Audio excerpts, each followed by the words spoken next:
México es tierra de mitos y secretos, donde la línea entre lo real y lo imposible se difumina con facilidad. Entre todas las leyendas que persisten en nuestra memoria colectiva, una de las más temidas es la del Nahual. Se dice que son personas que, mediante rituales antiguos, pactos oscuros o conocimientos heredados de los pueblos originarios, poseen la habilidad de transformarse en animales durante la noche. Brujos que adoptan formas de perros, lobos, guajolotes o incluso jaguares con el fin de espiar, atacar o sembrar el terror entre las comunidades. No es solo un mito indígena. En cada rincón del país hay relatos de encuentros con seres que parecían hombres y animales al mismo tiempo, de vecinos señalados como brujos, de apariciones que desafían cualquier explicación racional. A diferencia de otras leyendas, el náhuatl no es solo una sombra en el pasado.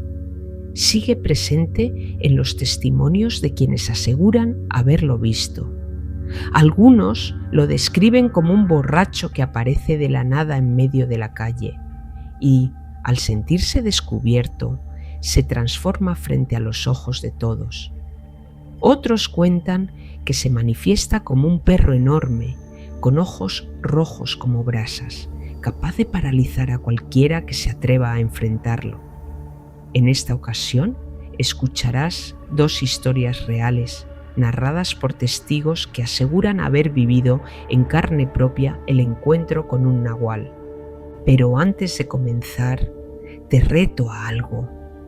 Escucha estas historias a oscuras y sin pausarlas. Si lo logras, suscríbete ahora mismo y demuestra que eres de los valientes que se atreven a llegar hasta el final.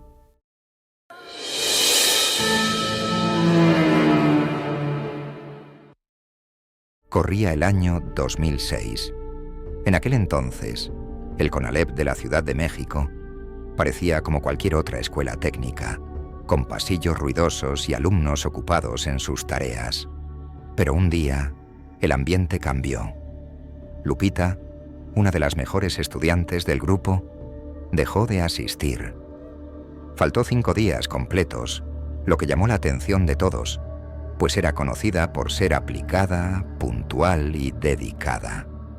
Cuando por fin regresó, no era la misma. Su rostro estaba apagado, sus ojos hinchados de tanto llorar, y el brillo alegre que la caracterizaba había desaparecido. Al principio algunos compañeros pensaron que estaba enferma. Sin embargo, la verdad era mucho más aterradora. Su padre había muerto de manera repentina y extraña. La noticia se esparció rápido. Lupita era reservada, pero cuando uno de sus amigos más cercanos se acercó para darle el pésame, ella rompió el silencio y le confesó lo ocurrido. Entre lágrimas y con voz temblorosa, relató los últimos días de su padre, un hombre trabajador, albañil de oficio, que había entregado su vida a sacar adelante a su familia. Vivían en Topilejo, un pueblo al sur de la capital, rodeado de montañas, de caminos pedregosos y de calles que parecían perderse entre la neblina. En aquella época, la familia estaba ampliando su casa. Construían una segunda planta para que los hijos tuvieran habitaciones propias. El padre de Lupita se encargaba de los detalles finales. Una tarde, mientras trabajaba en una de las recámaras recién terminadas, escuchó un ruido en el pasillo. Al principio creyó que alguien de su familia había abierto la puerta que conectaba con el patio de servicio. El sonido fue claro, bisagras rechinando, un portazo lento que no coincidía con el movimiento de ninguno de sus hijos. Curioso y alerta, se asomó al pasillo y allí lo vio. De pie justo en la entrada, había un perro negro gigantesco. Su cuerpo llenaba el marco de la puerta y el pasillo parecía estrecharse a su alrededor. Tenía el pelaje áspero, erizado como púas, y los ojos eran 2 carbones encendidos, 2 esferas de fuego que lo miraban con una intensidad casi humana. El hombre sintió que las piernas le temblaban. El gruñido que salió del pecho de aquel animal no se parecía al de un perro común.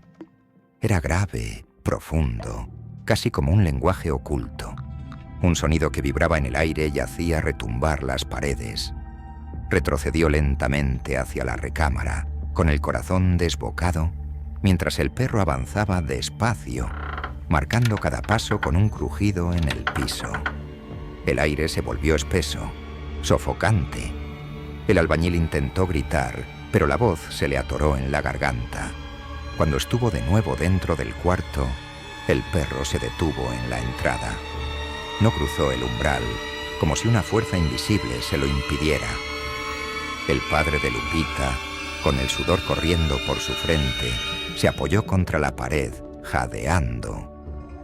Durante unos segundos que parecieron eternos, los dos se observaron mutuamente, hombre y bestia, frente a frente, en un silencio que dolía en los oídos. De pronto, el perro retrocedió un paso. Sus ojos ardieron con más intensidad y sin hacer ruido se giró y desapareció por el pasillo.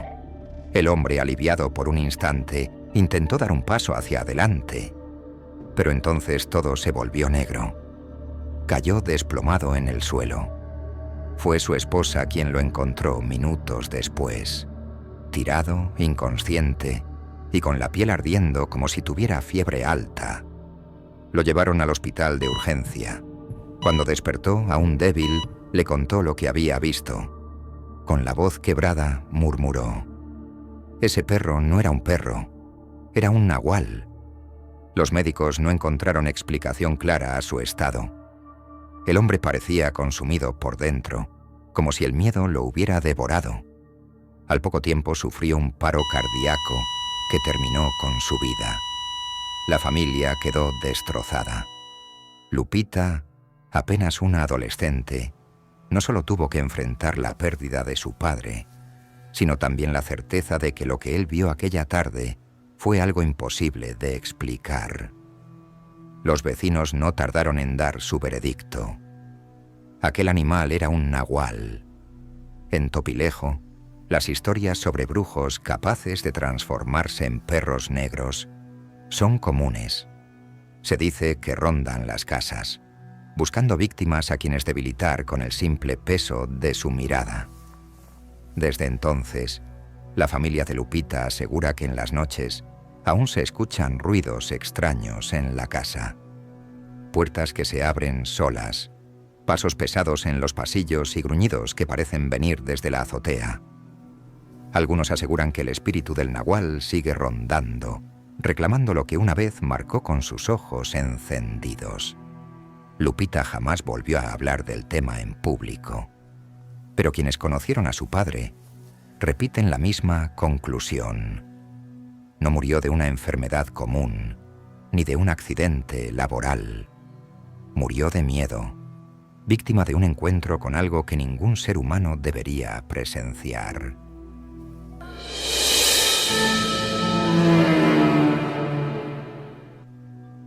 En los pueblos cafetaleros de México, la madrugada es un mundo aparte. El silencio se mezcla con el canto de los grillos, el murmullo de los árboles y de vez en cuando con los aullidos lejanos de perros que parecen pelear contra algo invisible. Así era el camino que recorría mi padre cuando era joven, en aquellos años en que trabajaba en una finca cafetalera.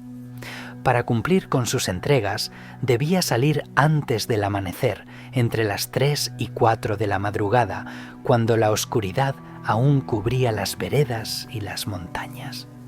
Llevaba consigo los productos que debía entregar, caminando solo, acompañado únicamente por la tenue luz de la luna y el eco de sus propios pasos. Uno de los tramos más temidos de la ruta era conocido como el pleito de perros. Se le llamaba así porque, sin importar la hora, siempre se escuchaban ladridos y gruñidos feroces en ese sitio, como si una jauría se enfrentara en una batalla eterna. El camino era estrecho, flanqueado por paredes altas de tierra que lo hacían parecer un túnel natural. Allí no había manera de rodear nada. El que pasaba debía hacerlo por el centro. Aquella madrugada, mientras mi padre avanzaba con paso firme, los ladridos comenzaron, primero lejanos, después más fuertes, hasta que parecían resonar a su alrededor. El aire se volvió más frío y la piel se le erizó, como si una corriente eléctrica recorriera el lugar. Entonces lo vio. Acostado justo en medio del camino, bloqueando por completo el paso, estaba un perro negro gigantesco. Su tamaño era antinatural, mucho mayor que el de cualquier perro que hubiera visto antes. Tenía el pelaje grueso, enmarañado y brillaba con un matiz aceitoso bajo la luz de la luna. Sus ojos, dos esferas incandescentes, rojas como brasas recién encendidas, lo observaban con una calma perturbadora. Mi padre se detuvo en seco. El corazón le latía con violencia dentro del pecho y cada fibra de su cuerpo le gritaba que huyera. Pero no podía moverse hacia adelante. El animal bloqueaba todo el camino. Tampoco podía escapar hacia los lados. Las paredes de tierra lo encerraban como si estuviera atrapado en una trampa. El silencio era insoportable. Ni un grillo, ni un ave nocturna, nada. Solo él y aquella bestia, mirándose. Con un instinto que no sabía que tenía, comenzó a retroceder lentamente, sin darle la espalda, sin apartar los ojos de los de la criatura. Cada paso hacia atrás era un suplicio. Sentía que si se movía demasiado rápido, el perro saltaría sobre él y lo destrozaría. La respiración se le entrecortaba, el sudor le empapaba la frente y las manos, y la carga que llevaba parecía pesar el doble.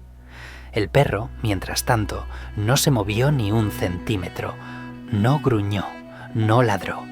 Solo lo observaba, inmóvil, dueño absoluto del camino. Sus ojos brillaban con una inteligencia inquietante, como si no fuera un animal, sino algo más, algo que disfrutaba del miedo que provocaba. Cuando por fin retrocedió lo suficiente, el animal desapareció entre las sombras, como si se hubiera desvanecido en el aire. Mi padre, con las piernas temblando, no se atrevió a seguir por ese sendero. Tomó una vereda mucho más larga, bordeando cafetales y subiendo por lomas empinadas, aunque eso significara llegar tarde a su destino. El susto fue tan grande que no volvió a pasar por el pleito de perros de noche. Cuando contó lo ocurrido, los pobladores asintieron con seriedad. Lo que había visto no era un perro común, era un cadejo, o quizá un nahual que había tomado esa forma para vigilarlo. Algunos dijeron que tuvo suerte, que si la criatura lo dejó ir fue porque no era su momento. Otros aseguraron que estos seres disfrutan más del miedo que de la sangre y que lo que buscan es quebrar el espíritu del hombre con solo mirarlo a los ojos. Mi padre nunca olvidó esa mirada. Decía que era como si lo hubieran desnudado por dentro, como si aquella bestia hubiera escarbado en sus pensamientos, descubriendo sus miedos más ocultos. El recuerdo lo acompañó siempre, y cada vez que lo relataba, lo hacía con el mismo temblor en la voz, como si en cualquier momento esos ojos rojos pudieran aparecer de nuevo frente a él. Hasta hoy, los habitantes de esa región evitan pasar por el pleito de perros durante la madrugada. Dicen que en ocasiones, entre la neblina espesa, todavía se escuchan los ladridos furiosos de animales invisibles. Y si tienes la desgracia de encontrarte con el perro negro, no intentes cruzar. Retrocede. Porque nadie sabe lo que ocurriría si te atreves a desafiarlo cara a cara.